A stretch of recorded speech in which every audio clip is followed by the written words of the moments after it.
咁啊嚟到郊野公園啦，令到我諗翻起好多細個嘅時候做童軍嘅一啲回憶。想講下家長咧幫小朋友揀課外活動嘅時候，係唔係淨係專注喺佢哋能夠攞獎上面呢？我覺得唔係嘅。本身嚟講，你哋希望可能佢去做運動啊，或者做一啲有競技性或者有比賽性嘅性質嘅嘢啦。好多時家長都會覺得，哦，我哋唔緊要㗎，最緊要就係佢享受一個過程，或者咧佢知道喺個過程裏邊追求到一種類似運動員咁樣要勤力啊，要去追求個目標啊，要有毅力啊，要可以忍受痛苦啊，係嘛？呢一方面嘅特質啦。我會覺得除咗呢方面之外，我認為小朋友其實俾佢適當咁樣去磨練受苦咧，其實係唔錯嘅一個選擇嚟嘅。始終我哋依家香港嗰個出生率咁低啦，咁每一個小朋友都真係即係我哋俗語講或者金菠蘿嚟嘅。呢種情況下面咧，我哋普遍睇到小朋友對於可能好多小朋友好叻嘅、好叻仔嘅，我哋見到好多好名校嘅小朋友，可能佢所有嘢都好卓越，咁但係佢係唔係能夠承受到一兩次嘅失敗呢？或者佢係唔係能夠喺嗰啲失敗裡面去若無其事咁樣企翻起身呢？當然啦，每個人經歷失敗都會企翻起身，但係其實佢企翻起身，嗰段時間佢能唔能夠習以為常呢？先嗰兩日同一啲做美資 marketing 公司嘅朋友傾偈食飯，咁就講開話而家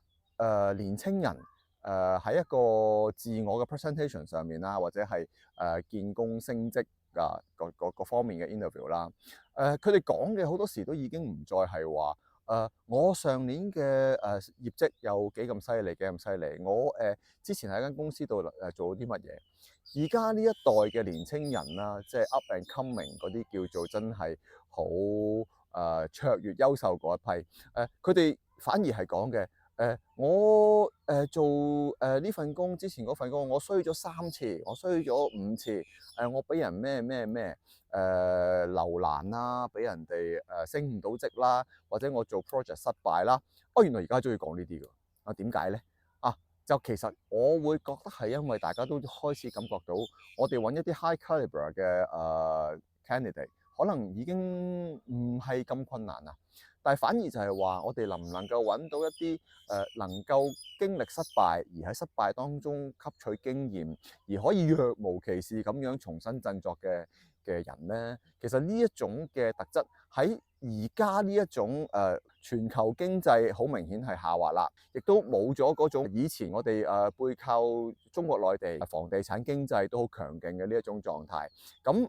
我哋下一代嘅年青人咧，其實要理解到啊，佢哋係好可能冇一個好似我哋上一批80後、90後嗰一批咁平坦嘅一條道路嘅。咁所以我哋家長，我覺得更加需要去為小朋友準備嘅，唔一定純粹係一個能力上。或者係佢攞好多獎話呢一種類型嘅訓練，反而係話我哋其實喺未來嗰10年至20年裏面，更加需要培養小朋友有一種跌低可以起翻身嘅能力。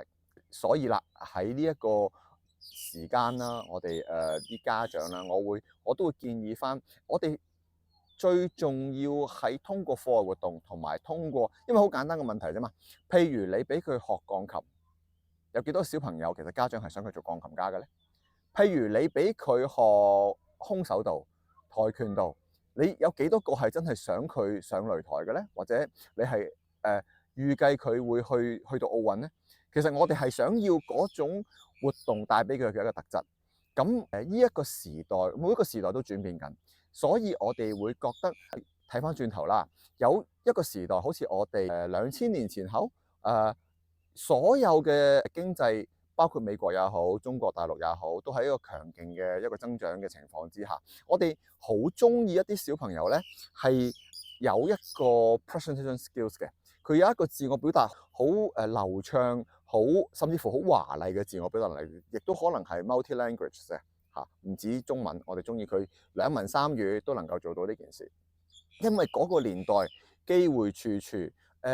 我哋都睇到可能係再之前一個 generation 嘅人，我哋中意 professionals，我哋中意一啲律師、醫生、會計師，但漸漸我哋睇到除咗即係呢一類型嘅專業人士越嚟越多之後咧，再 differentiate 佢哋嘅高低，可能就係佢哋嘅一個 presentation skills。所以我哋嗰個年代好着重要揾一啲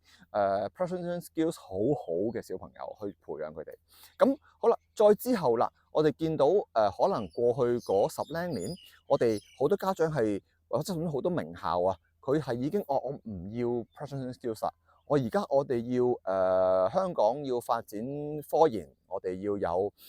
各種嘅科研人才先再推動到經濟啦。好多名校咧，佢就唔要你講嘢好天花亂墜咯噃，佢而家就係要你啲科學小天才啦，係咪啊？咁你參加過嗰啲最好，你本身嚟講喺小學已經參加過嗰啲科學比賽啊，咁嗰啲就好容易收嘅。有一段時間我哋接觸到好多例子，都係嗰啲係哇即刻收嘅，係嘛？因為個個學校都想建立呢一樣嘢。咁我又會覺得，譬如你嚟緊呢10年、20年之間，小朋友能夠面對失敗，能夠家長俾到佢提前準備，佢嘅心目中嘅一個 value，即係佢嘅一個價值觀，佢能夠當失敗係一個我自己必經嘅階段，我失敗咗冇問題㗎，我咪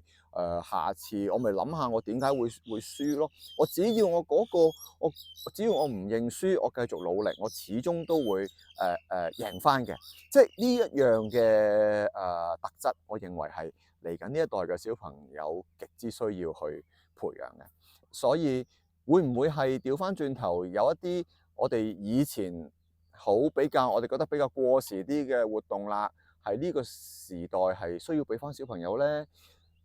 坦白講，我都覺得過去嗰10年、20年，可能啊，即係以前我哋細個玩童軍啊、Outward Bound 啊嗰啲，即係一啲鍛鍊韌性嘅、鍛鍊小朋友可以種生存意志嘅，呢一種嘅活動咧，係稍為式微咗少少。咁我反之，我會覺得嚟緊呢個年代有可能家長可以增強呢一方面嘅訓練啦。好啦，咁今日嚟到郊野公園，我就分享到呢度啦。咁各位家長